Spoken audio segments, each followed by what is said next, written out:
né? Bom, como eu disse para os irmãos, algumas semanas atrás, eu preguei, foi no domingo, mas a gente estava com a igreja fechada, né?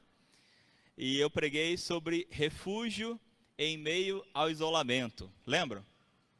E eu citei algumas pessoas da Bíblia em que Deus trabalhou na vida delas, em que Deus agiu na vida delas, em períodos em que elas estavam isoladas, em períodos em que elas ficaram isoladas, né? E a gente foi de Gênesis a Apocalipse, citando pessoas é, em períodos de sua vida em que elas tiveram que ficar isoladas, e o que Deus fez com elas nesses períodos. E a gente começou a perceber então que todas elas precisaram daqueles momentos, em que foram momentos fundamentais nas suas vidas para que elas vivessem uma transformação, para que Deus pudesse dar para cada uma delas, para cada uma dessas pessoas, o momento de capacitação, o momento de fortalecimento, um momento de crescimento, e como elas saíram daqueles momentos transformados. Se você não viu ainda, está lá no YouTube, Refúgio em Meio ao Isolamento. Eu acho que é de 3 semanas atrás, se eu não me engano, de 3 semanas atrás. E eu disse que uma parte eu deixaria para hoje, porque fala justamente da Páscoa. E aí eu já quero pedir para você abrir sua Bíblia em Êxodo capítulo 12. Êxodo, segundo livro da Bíblia, capítulo 12.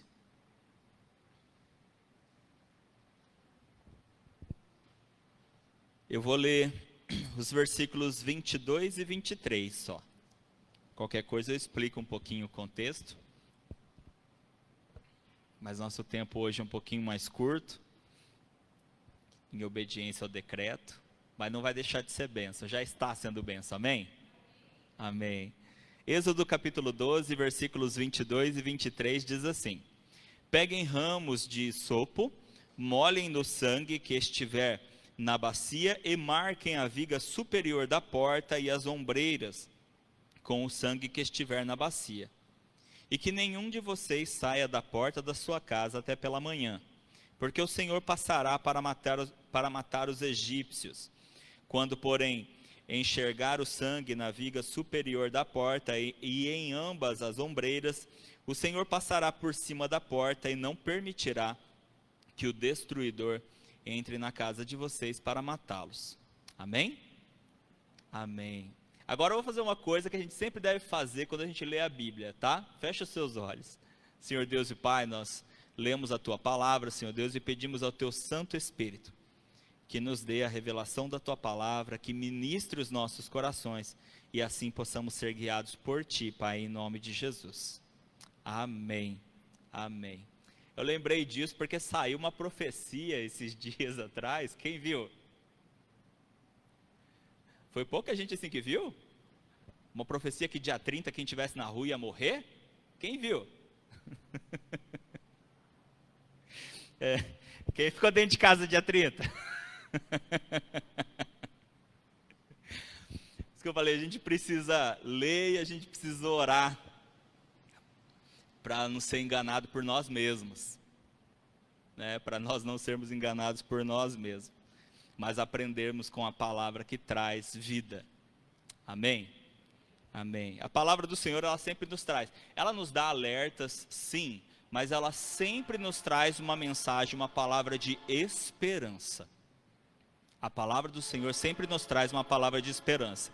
Quando você assistir um vídeo, ver uma publicação na internet de algo que passe medo, que passe qualquer tipo, ignore isso daí, tá bom?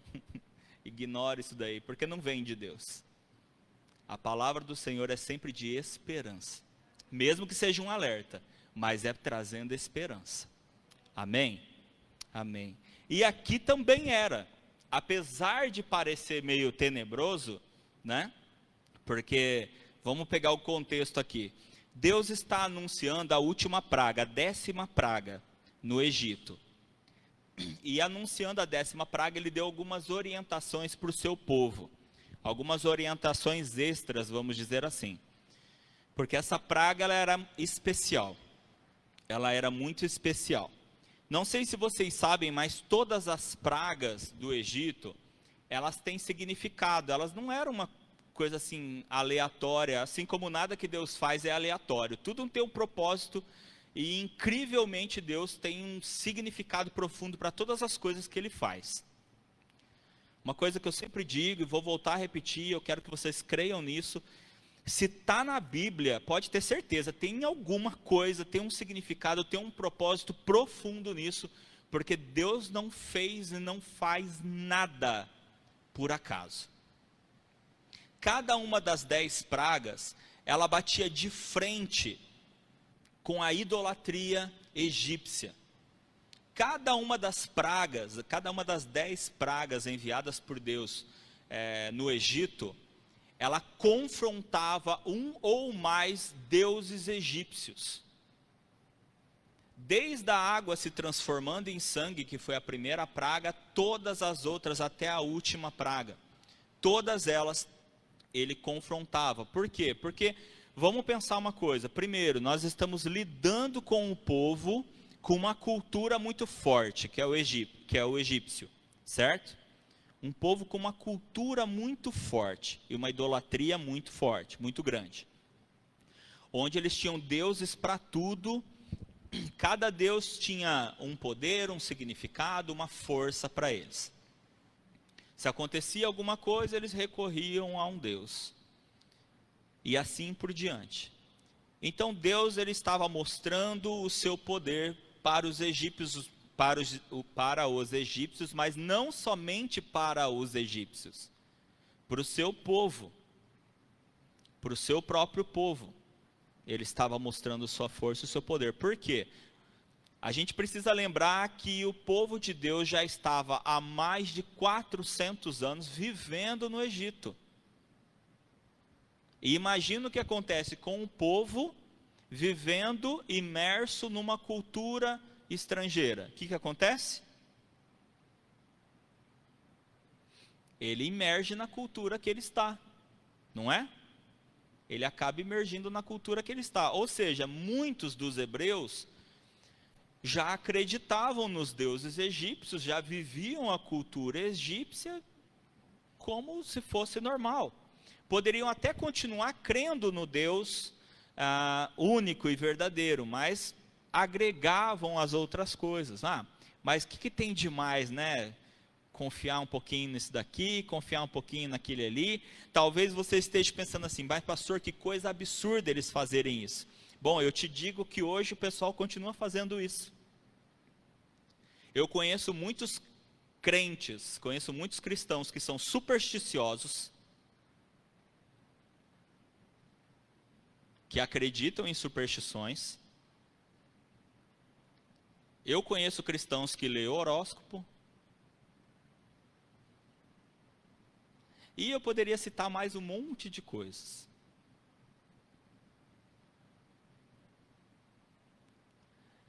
Era isso que eles faziam. Basicamente era isso que eles faziam. Eu tenho um Deus, mas não custa nada eu dar uma verificadinha nisso aqui, naquilo ali. Sabe como que é? É uma coisinha a mais. E o que Deus estava mostrando para eles com todas aquelas pragas é que vocês não precisam de nada e de mais ninguém além de mim.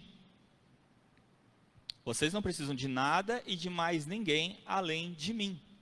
E Deus estava então mostrando quem Ele era, o poder que Ele tinha, do que Ele era capaz de fazer e que Ele era o verdadeiro Deus do seu povo. E quando eu digo assim, Deus está permitindo essa pandemia, correto? Ele está permitindo essa pandemia. E talvez o seu povo não esteja entendendo que Ele está mostrando que Ele é Deus. Que Ele continua sendo Deus, que Ele é forte, que Ele é poderoso, e que nós devemos deixar de confiar em qualquer outra coisa, que muitas vezes nós colocamos a nossa confiança nessas outras coisas. Até acho que foi minha última pregação de quarta-feira, foi, né? Que eu falei um pouquinho a respeito disso. Deus não está esperando que o mundo veja tudo isso que está acontecendo e fale assim: não, de fato, Deus é real e verdadeiro. Não, Ele está esperando é que a igreja faça isso. Porque Ele espera do seu povo reconhecimento, não dos de fora. Aqueles que não são, eles precisam ver Deus naqueles que são. Deu para entender ou ficou confuso? Aqueles que não creem só conseguem ver Deus naqueles que creem. Fora isso, eles não vão acreditar. Isso é bíblico, você vai ver de Gênesis a Apocalipse. Aqueles que não acreditavam em Deus só passavam a acreditar quando viam a fé de alguém que cria, que acreditava. E aí a gente vê muitos cristãos e cristãs falando assim: essa pandemia é para o mundo reconhecer que existe um Deus. Não, essa pandemia é para a igreja reconhecer que existe um Deus. É para o povo dele reconhecer que existe um Deus. Um Deus que permite que uma praga chegue, mas que se mostre o Deus do seu povo. Daqueles que ouvem a tua palavra, ouvem a palavra de Deus e seguem a sua palavra, seguem a palavra de Deus. Assim, na última praga, o Senhor chega para Moisés e fala: Moisés, manda que o povo mate cordeiros, pegue o sangue dos cordeiros e passe nos umbrais das portas. E eles vão ficar onde? Dentro de casa. Isolamento. Isolamento social. Vão ficar dentro de casa. Para quê? Para não morrer. Para não se contaminar. Vão ficar dentro de casa. Por quê? Porque dentro de casa estarão protegidos. Estarão protegidos. Amém? Dentro de casa, no isolamento, é que eu vou trabalhar, é que eu vou mexer com a vida do meu povo. Porque enquanto as coisas estão acontecendo lá fora, com quem está lá fora, quem está guardado em mim, vai ser trabalhado por mim. Vocês devem se lembrar, três ingredientes básicos da Páscoa, que foi instituída lá por Deus através de Moisés. Quais eram os 3 ingredientes? Eu já falei um. Cordeiro. Qual que é o outro? O pão. Pães asmos, né? Pão sem fermento. E qual que era o terceiro? Ervas amargas. O cordeiro, o pão sem fermento e as ervas amargas. O cordeiro ele precisava ser sacrificado. O sangue do sacrifício foi colocado nos umbrais das portas, porque quando o destruidor passasse, ele ia olhar, e a casa que tivesse com o sangue nos umbrais das portas, o que ele ia fazer? Passar direto. Ele ia passar direto, ok? O cordeiro deveria ser assado dentro de casa e comido pelas pessoas que estivessem dentro de casa, junto com pães asmos e as ervas amargas, correto? Pães asmos, pão sem fermento. Aí a gente vai lembrar de Jesus. Aliás, a gente só vai lembrar de Jesus hoje. Por quê? Jesus é o cordeiro, correto? Eu quero que vocês abram aí Hebreus capítulo 11, versículo 24. Hebreus capítulo 11, versículo 24.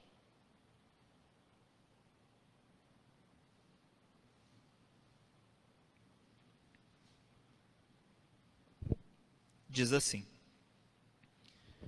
pela fé, Moisés, sendo homem feito, recusou ser chamado filho da filha de Faraó, preferindo ser maltratado junto com o povo de Deus a usufruir prazeres transitórios do pecado. Ele entendeu que ser desprezado por causa de Cristo era uma riqueza maior do que os tesouros do Egito, porque contemplava a recompensa. Pela fé, Moisés abandonou o Egito, não ficando amedrontado com a ira do rei, pois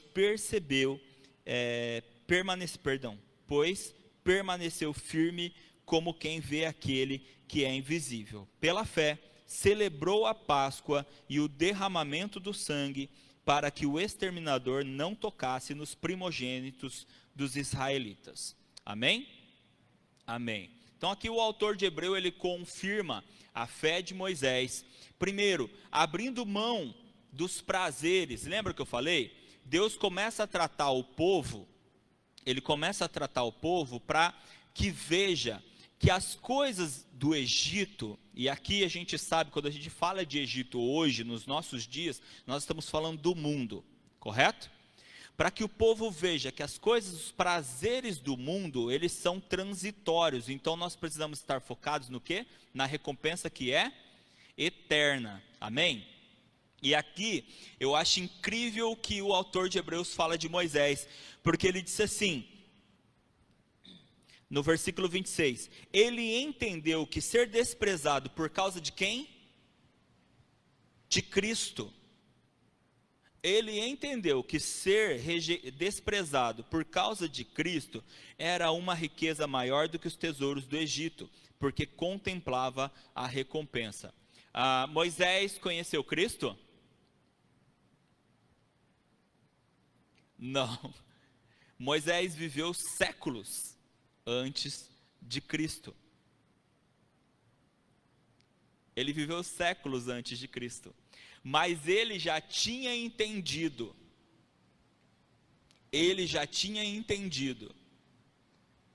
que ser desprezado, ou seja, abrir mão das alegrias transitórias era mais importante, abrir mão, do que perder a recompensa que chegaria séculos depois. Porque ele já tinha o conhecimento da promessa do Messias, ou Cristo. Cristo significa Messias, para quem não sabe. Ele já tinha conhecimento da promessa do Messias, do Cristo que viria.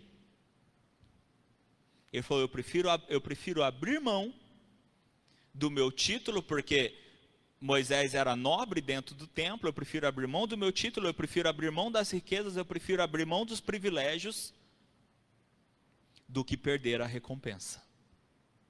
Eu prefiro ser judiado, maltratado, como a gente acabou de ler, porque eu já consigo contemplar a recompensa.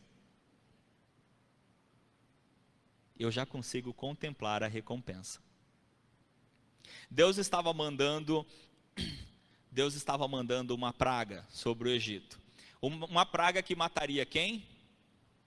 Todo primogênito da terra do Egito. Todo primogênito da terra do Egito, seja ser humano, seja animal, todo primogênito morreria nessa praga. Inclusive israelita, se não fizesse aquilo que foi colocado por Deus. E ali nós temos o cordeiro, que nós sabemos que é Cristo. Cristo, quem é Cristo? Porque Deus amou o mundo de tal maneira que deu seu Filho unigênito. O que significa unigênito? Único, certo? E nós sabemos que o Filho único de Deus se tornou quem? De unigênito, Cristo passou a ser primogênito. Certo? Ele deu o seu primogênito, seu único filho, que depois acaba se tornando primogênito, porque nós nos tornamos filhos também, adotados por Deus. Ou seja, o primogênito de Deus foi sacrificado como um cordeiro para que o sangue dele pudesse nos proteger, pudesse nos purificar e nos livrar de quem? Do destruidor. Os pães asmos, pães sem fermento, Jesus Cristo fala sobre eles quando ele diz assim: tomem cuidado com o fermento dos fariseus. Tomem cuidado com o fermento dos fariseus. Jesus está chamando a atenção. Quando Jesus estava aqui pregando, ele disse: tomem cuidado com o fermento dos fariseus. O que é fermento? Fermento é algo que faz a massa, o quê? Crescer. É o que faz a massa crescer. O que é o fermento dos fariseus? É aquilo que se fala para se agradar, porque é bonito aos olhos. E aparentemente é bonito para o estômago. É um alimento vistoso. Como que a gente começa a comer? Como que a gente começa a comer? Com os olhos. Todo mundo não começa a comer com os olhos? Pega um pão com fermento e um pão sem fermento. Qual que dá vontade de comer? Com fermento, porque ele cresce, ele fica bonitão. Não é? Ele cresce, ele fica bonitão. E assim qualquer tipo de massa, né? Qualquer tipo de massa que leva fermento, ela cresce, ela fica mais bonita, dá mais vontade de comer. E Jesus ele estava chamando a atenção para isso. Tomem cuidado com o fermento dos fariseus, porque eles falam coisas bonitas. E aí os seus olhos te enganam, porque você acha, você vê e você acha bonito. E aí o teu estômago te engana, porque você pensa assim: eu vou me alimentar disso que ele está falando, porque isso parece um alimento bom. Mas Jesus fala, é alimento com fermento. O que alimento com fermento faz, gente? Enche, incha. Não é assim que funciona? Hoje é domingo, dia de quê? Macarronada, não é? O que a macarronada faz? Você começa a comer, o que você fala? Tô cheio, não é? Quando dá uma hora e meia depois do almoço, como é que você está? Você está com fome. Por quê? Você não estava cheio agora há pouco? Comeu macarrão, né? Macarrão tem fermento. Ele incha aqui dentro. Ele engana a fome. Só que você não se alimentou bem. Porque você comeu o alimento com fermento. E aí logo depois você está com fome. Porque você foi mal alimentado. Aos seus olhos era bom. Ao comer era bom. Mas o que ele precisa fazer, ele não fez. Que é sustentar. E Jesus estava falando exatamente disso. Vocês precisam de alimento que sustenta. Quando Deus falou para Moisés: comam pães asmos, pão sem fermento. Porque o estômago de vocês não pode ser enganado. Vocês precisam ser alimentados, sustentados. Porque eu estou livrando vocês do destruidor, mas vocês precisam fazer algo. Vocês vão ter uma missão, vocês vão ter uma caminhada depois disso. Deus, ele permite que a praga venha, ele permite que a praga passe, e ele fala: se protejam, se guardem, cubram-se com o sangue do cordeiro, se alimentem do cordeiro, Cristo, comam pães asmos, comam pães sem fermento. Por quê? Para que vocês sejam sustentados e não enganados. E a erva amarga, pastor? Onde que entra? Quem aí já passou por um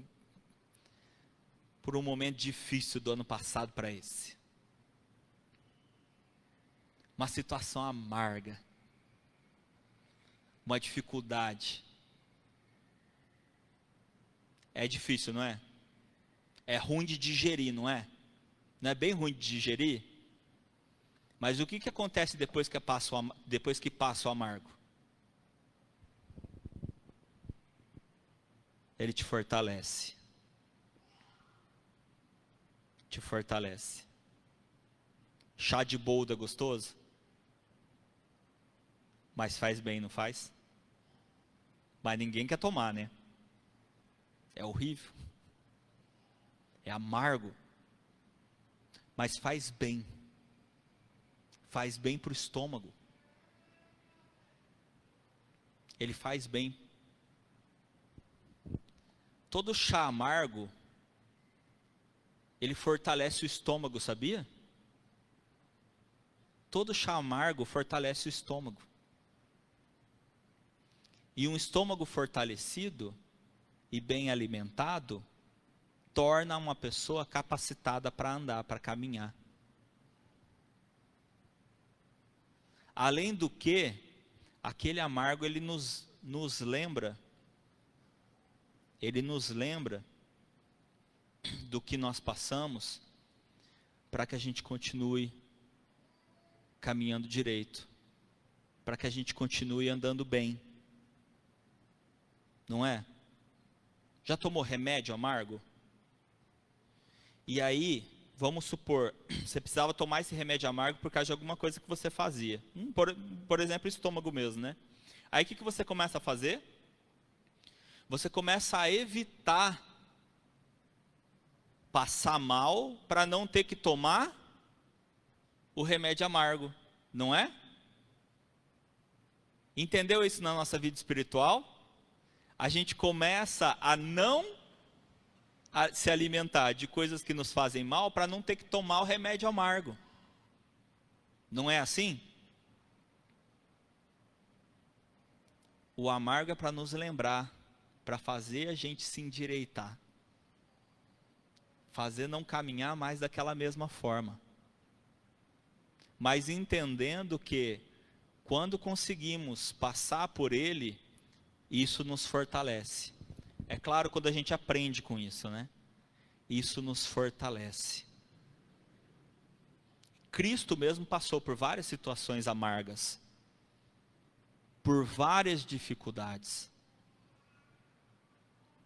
Até quando ele foi levado para o deserto, numa situação de quê? De isolamento. Quando Cristo foi batizado por João Batista, a palavra de Deus diz que o Espírito Santo encheu Cristo, encheu Jesus, diz assim, Cristo foi cheio pelo Espírito, e então o Espírito o guiou para o deserto para ser tentado. Então o Espírito o guiou para o deserto para ser tentado. Vai lá, você vai ficar em isolamento agora, 40 dias em isolamento. E ali, fortalecido e preparado, ele venceu cada uma das tentações que o inimigo fez contra ele. Cada uma das tentações. Nós temos o Cordeiro. Amém? O sangue dele já foi derramado. Amém? Já fomos revestidos pelo seu sangue. Nós já fomos revestidos pelo sangue de Cristo. Quando o recebemos como Senhor e Salvador da nossa vida. O que nós precisamos fazer é assim como foi feito na primeira Páscoa,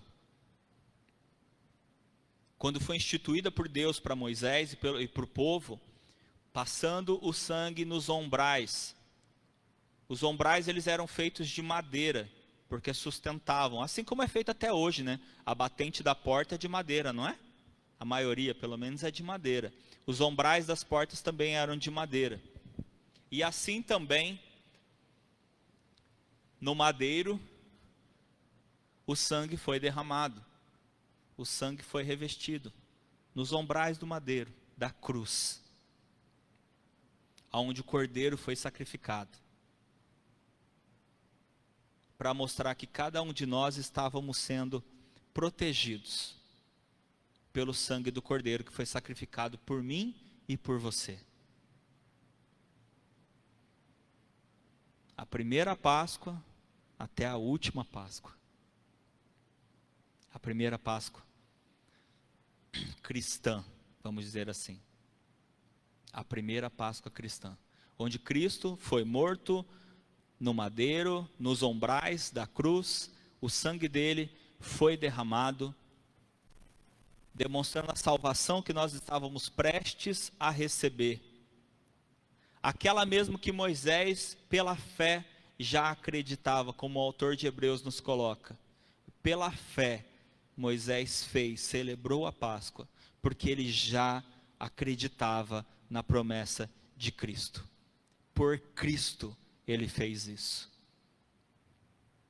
Ele não sabia quando o Messias viria, mas ele já vivia pela fé no Messias.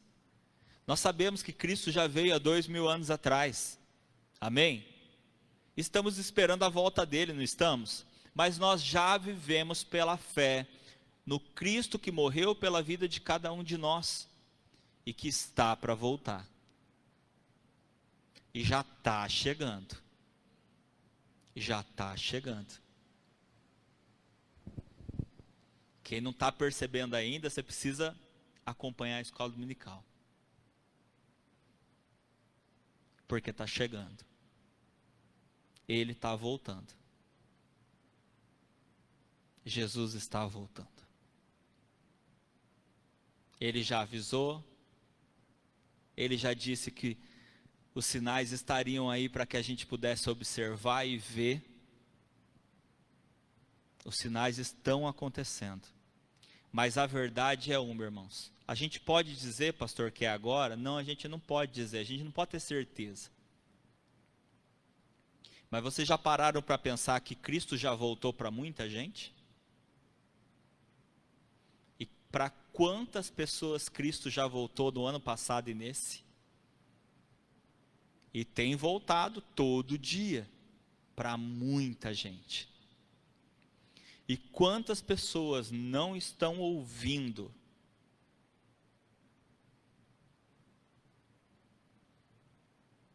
E tem morrido todos os dias. Como a palavra nos ensina, nós precisamos estar preparados. Nós precisamos estar preparados. Para a gente poder encerrar, João capítulo 11, versículo 25. Evangelho de João, capítulo 11, versículo 25. Diz assim: Então Jesus declarou: Eu sou a ressurreição e a vida. Quem crê em mim, ainda que morra, viverá.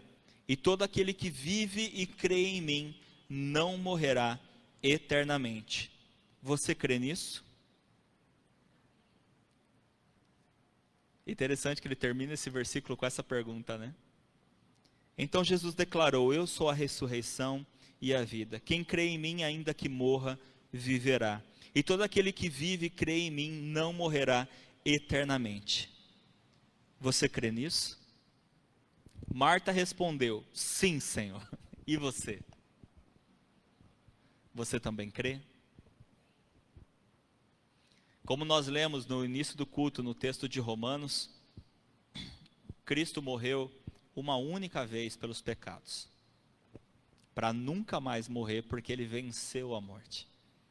E a morte não tem mais domínio sobre ele. Amém? E todo aquele que crê e morre em Cristo, vive com ele. Assim como Paulo também diz, o morrer é estar com Cristo. E isso é incomparavelmente melhor. Amém?